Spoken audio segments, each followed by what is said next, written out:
नमस्कार, कृषि जागरण में आप सभी का स्वागत है। मैं हूं आपके साथ रूबी चक्रवर्ती। बढ़ेंगे हेडलाइंस की ओर। केंद्रीय मंत्री गिरिराज सिंह ने मिशन अंत्योदय सर्वेक्षण 2022-23 का किया शुभारंभ। मध्य प्रदेश के डिंडोरी की आदिवासी महिला लहरी बाई बनी मिलेट के ब्रांड एम्बेसडर। पीएम मोदी ने की तारीफ। कृषि मंत्री कमल पटेल के आश्वासन पर सरपंचों की हड़ताल खत्म।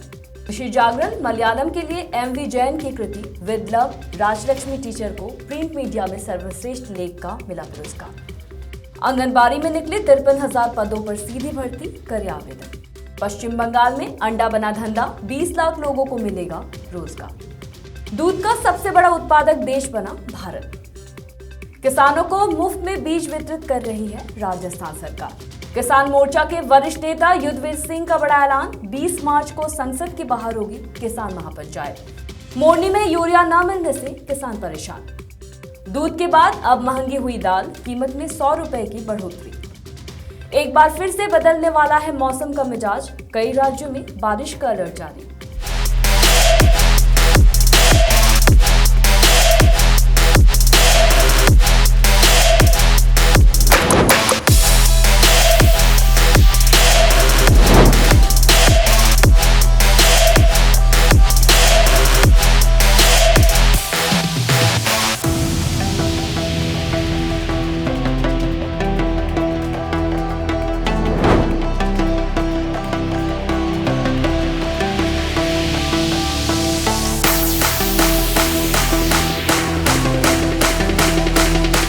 बढ़ेंगे खबरों की ओर।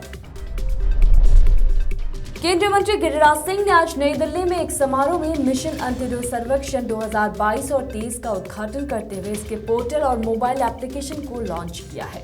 उन्होंने कहा कि यह मिशन विभिन्न सरकारी योजनाओं के अभिलाषण के माध्यम से संसाधनों को उपयोग सुनिश्चित करेगा।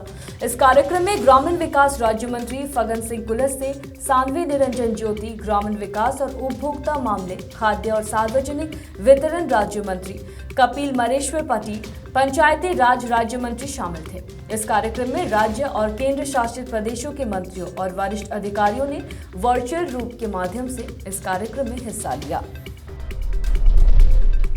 मध्य प्रदेश की आदिवासी महिला लहरी बाई की दुनिया भर में चर्चा हो रही है। लहरी बाई पोषक अनाज की ब्रांड एम्बेसडर भी बन गई है और उन्होंने अनाज के बीजों की 150 से अधिक किस्मों को संरक्षित करके एक बैंक बना दिया है। डिंडोरी कलेक्टर से लेकर देश के प्रधानमंत्री कार्यालय तक और संयुक्त राष्ट्र में भी इस गरीब महिला को मान सम्मान मिल रहा है। पीएम मोदी ने गुरुवार को ट्वीट कर लहरी बाई पर गर्व व्यक्त किया है। प्रधानमंत्री नरेंद्र मोदी ने गुरुवार को एक वीडियो रिट्वीट करते हुए लिखा है, लहरी बाई पर गर्व है जिन्होंने अन्य के प्रति उल्लेखनीय उत्साह दिखाया है। उनके प्रयास अन्य लोगों को भी प्रेरित करेंगे। मुख्यमंत्री शिवराज सिंह चौहान ने भी पिछले दिनों डिंडोरी जिले में मोटे अनाज का जिक्र किया था। इसके बाद मोटे अनाज के लिए माहौल बनाया गया। वह 27 साल की लहरी बाई बताती है कि मोटे अनाज की करीब 150 से भी अधिक किस्मों को संरक्षित किया है। उनके देसी बीजों के बैंक की चर्चा होने के बाद लहरी बाई को मिलेट के ब्रांड एम्बेसडर का भी खिताब मिल गया है। आप कहाँ से आए हैं? सिलपड़ी से। अच्छा, आप का क्या बेसिकली कैसे आपका इंटरेस्ट आया कि आपको ये संजो के रखना है, संभाल के रखना है? दाना फुटिया रहता, ताकतवर दाना है तो ये खातवार दाना है, खा के कमजोरी होने लागन तो सोच करके यार फिर बीज बैंक बने के और ताकतवर दाना जोड़ करके यार बांट। आपको कैसे पता चला था ये ताकतवर दाना है? ताकतवर दाना खाने में फिर फड़ी लगता, फिर जांगर बल पाँव, जांगर हाथ पाँव कर रहो था, फिर रेंग था, फिर चुंग चुंग उठते पहाड़न में रेंग था, तब फिर पता चलता है कि मोर ताकत चढ़ गई। इसके अलावा भी कुछ और आपने कोई और चीज़ को किया है आपने? हाँ, नहीं। अच्छा, ये आप अपने गांव में अकेले हैं या कोई और भी आपके साथी है जो इस कार्य में आपका साथ दे रहा है? और दूसरा साथी साथ देते आके देखने के लिए, सब देख के भगदत है। मैं अकेले करता हूँ गाँव में। तो क्या आपने इसका समझाया कि आने वाले समय में जैसे मौसम जलवायु परिवर्तन हो रहा है और जिस मौसम में जिस क्रॉप को होना चाहिए था वो नहीं हो रहा है? सबसे बड़ी बात ये होती है कि जो भी फसल है उसके लिए दिन का जो प्रकाश है, उजाला है, और रात का अंधेरा है, ये दोनों का बहुत बड़ा रोल होता है। जैसे गेहूं का अगर हम पैदावार लेना चाहते हैं तो गेहूं को लंबी घनी अंधेरी रात चाहिए और चावल को उजाला चाहिए। हो क्या रहा है कि जिस समय चावल को बोया जाता है उस समय बारिश नहीं होती है, बारिश नहीं होने की वजह से उसको देर में बोया जाता है, जिसकी वजह से जब उसको रात चाहिए वो पहले आ जाती है, तो उसकी जो क्वालिटी है वो नहीं बन पाती है।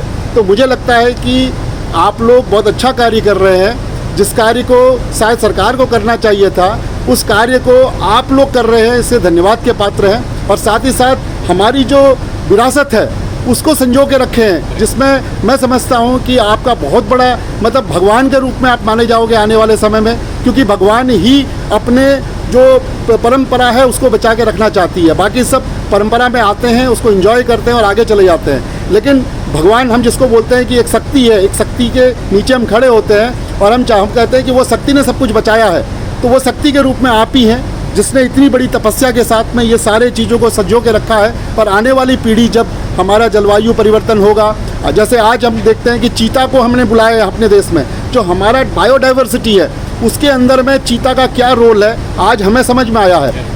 आने वाले 50 साल के बाद में हिंदुस्तान के हर एक नागरिक को पता चलेगा कि आपका कितना बड़ा योगदान था इस पूरी परंपरा को संजो के रखने के लिए। आपको हम हमेशा के लिए याद रखेंगे और मैं फिर से कृषि जागरण परिवार की तरफ से आपको धन्यवाद देता हूं। और मैं चाहता हूं कि आप इस कार्य को बिल्कुल जैसे अकेले चले थे, एकला चलो ले कहते हैं, बिल्कुल अकेले चले, लेकिन सब आपके साथ पीछे लाइन में आएंगे, लोग आपके साथ सुनेंगे और आपके साथ आगे बढ़ेंगे। धन्यवाद। हरदा में पिछले कुछ दिनों से मध्य प्रदेश के सरपंचों ने अपना विभिन्न मांगों को लेकर ग्राम पंचायत में तालाबंदी कर रखी थी, लेकिन गुरुवार को किसान नेता एवं कृषि मंत्री कमल पटेल के आश्वासन पर मध्य प्रदेश के सरपंच वापस अपने काम पर लौट आए हैं। ग्राम पंचायतों के ताले खुल गए हैं। हरदा में आयोजित एक कार्यक्रम में सरपंच संघ ने अपनी मांगे मंत्री पटेल के सामने रखी। कृषि मंत्री पटेल ने लोगों को आश्वासन दिया कि मैं मुख्यमंत्री और पंचायत मंत्री से बात करके आपकी मांगों को पूरा करवाऊंगा। केरल सरकार में डेयरी विस्तार अधिकारी एमवी जैन को कृषि जागरण के मलयालम संस्करण के लिए लिखे गए एक लेख ने राज्य सरकार का ध्यान उनकी ओर आकर्षित किया है। अब उन्हें वार्षिक राज्य स्तरीय डेयरी उत्सव में सम्मानित किया जाएगा। केरल सरकार के पशुपालन डेयरी विकास मंत्री जे चिंचू रानी ने हाल ही में आयोजित वार्षिक राज्य स्तरीय डेयरी उत्सव में इसकी घोषणा की।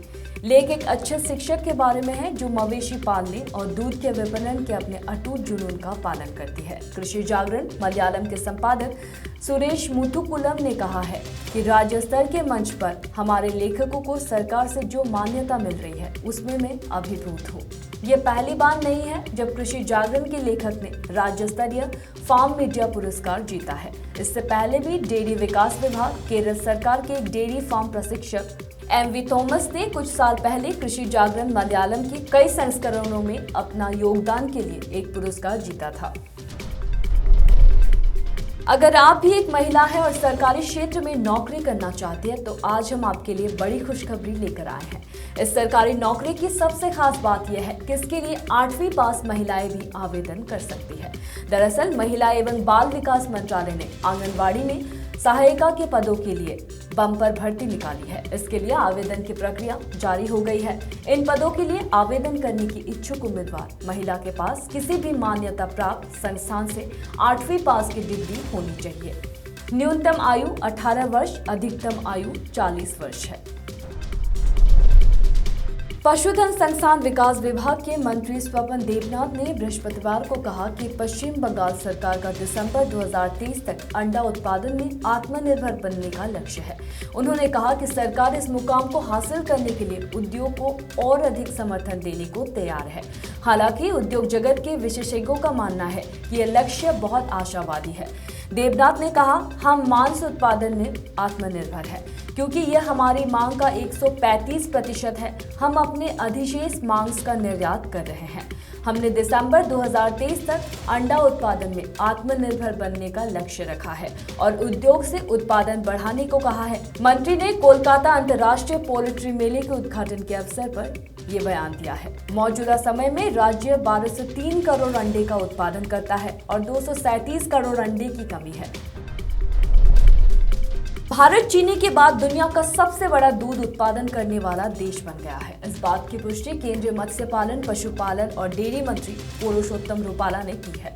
उन्होंने संसद भवन में एक सवाल का जवाब देते हुए कहा कि भारत दुनिया का सबसे बड़ा दूध उत्पादक है, जो 2021 और 22 में वैश्विक दूध उत्पादन का 24% है।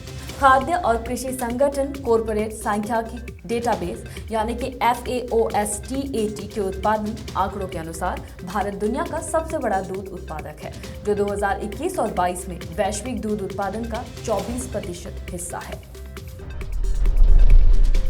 अच्छी किस्म का बीज ही अच्छी फसल उत्पादकता निर्धारित कर सकता है, लेकिन उन्नत किस्मों के बीज बाजार में काफी महंगे बिकते हैं, जिन्हें खरीदना हर किसान की बस की बात नहीं है।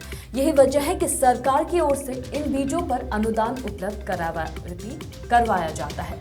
अलग अलग राज्यों में बीज अनुदान योजनाएं चलाई जा रही है। इसी कड़ी में राजस्थान सरकार ने भी किसान साथी योजना और मुख्यमंत्री बीज स्वावलंबन स्कीम चलाई है, जिसके तहत किसान और किसान समूह को निःशुल्क बीज वितरण किया जाता है, ताकि वे कम लागत से अच्छे उत्पादन ले सके। मुख्यमंत्री बीज योजना के तहत कृषि विभाग का लक्ष्य होता है कि 30 से 50 किसानों के समूह बनाना, ताकि वे आपसी सहयोग से खेती कर सके। किसान संगठन संयुक्त किसान मोर्चा ने गुरुवार को एक बैठक की और इस बैठक में कई मुद्दों पर चर्चा हुई। संयुक्त किसान मोर्चा ने कहा है कि वो न्यूनतम समर्थन मूल्य यानी कि MSP पर कानूनी गारंटी देने की मांग करते हुए 20 मार्च को संसद के बाहर किसान महापंचायत करेगा। कृषि कानूनों के खिलाफ प्रदर्शन का नेतृत्व करने वाला किसान संगठन न्यूनतम समर्थन मूल्य पर कानूनी गारंटी देने की मांग लगातार कर रहा है। संयुक्त किसान मोर्चा ने बैठक में आम बजट की आलोचना करते हुए इसे किसान विरोधी करार दिया है। उन्होंने मौजूदा केंद्र सरकार पर और भी कई आरोप लगाए हैं। संयुक्त किसान मोर्चा के वरिष्ठ नेता युद्धवीर सिंह ने बताया कि किसानों की लंबित मांगों को लेकर वो एक बार फिर से आंदोलन करने के लिए मजबूर है। इसी कड़ी में देश भर के किसान 20 मार्च को दिल्ली की ओर कूच करेंगे। पूर्व में किसान आंदोलन के दौरान सरकार ने जो आश्वासन दिए थे वो अब तक पूरे नहीं हुए हैं। सरकार अपने वादे पर खरा नहीं उतरी है। ऐसे में पहले 20 मार्च को दिल्ली में महापंचायत करेंगे। इसके बाद बड़े आंदोलन का फैसला लिया जा सकता है। खंड के किसान यूरिया न मिलने से काफी परेशान हैं। मोरनी में कृषि सहकारी समिति द्वारा नैनो यूरिया वितरित की जा रही है, जिससे किसानों की जरूरत पूरी नहीं हो रही है और किसान इस यूरिया को लेने में रुचि भी नहीं दिखा रहे हैं। किसानों का कहना है कि एक तरफ तो बारिश नहीं होने से फसलों पर असर पड़ रहा है, दूसरा खाद की कमी से फसल बढ़ नहीं पा रहा है। यही गेहूं सहित अन्य फसलों में यूरिया डालने का समय है, लेकिन खाद उपलब्ध नहीं होने से परेशानी और भी बढ़ गई है। किसानों ने विभाग से तुरंत सहकारी समिति में यूरिया बैग भिजवाने की मांग की है। दूध, दही, गेहूं और आटा के साथ साथ खाने पीने की हर चीजें महंगी होती जा रही है। इससे आम जनता का बजट भी बिगड़ गया है। इस बीच खबर है कि इंदौर स्थित स्थानीय संयोजित गंज अनाज मंडी में बुधवार को अरहर के भाव में 100 रुपए प्रति क्विंटल की तेजी आई है। आज तुअर की दाल 100 रुपए प्रति क्विंटल महंगी बिकी। वही स्थानीय किराना बाजार में बुधवार को शक्कर में ग्राहक की मंगलवार की तुलना में बढ़िया रही।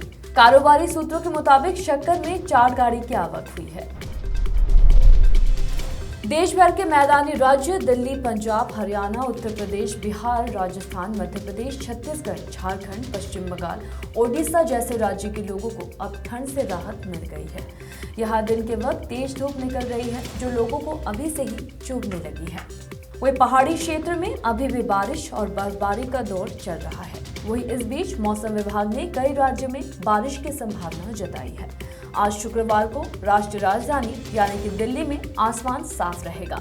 हालांकि इस दौरान 20 से 30 किलोमीटर प्रति घंटे की रफ्तार से हवाएं चलेगी। वहीं अगर तापमान की बात करें तो यहाँ का न्यूनतम तापमान 11 डिग्री और अधिकतम तापमान 30 डिग्री सेल्सियस बने रहने की संभावना है। जबकि इस वीकेंड यानी कि कल 11 और 12 फरवरी को यहाँ दिन में तेज हवाएं चलने की संभावना जताई है।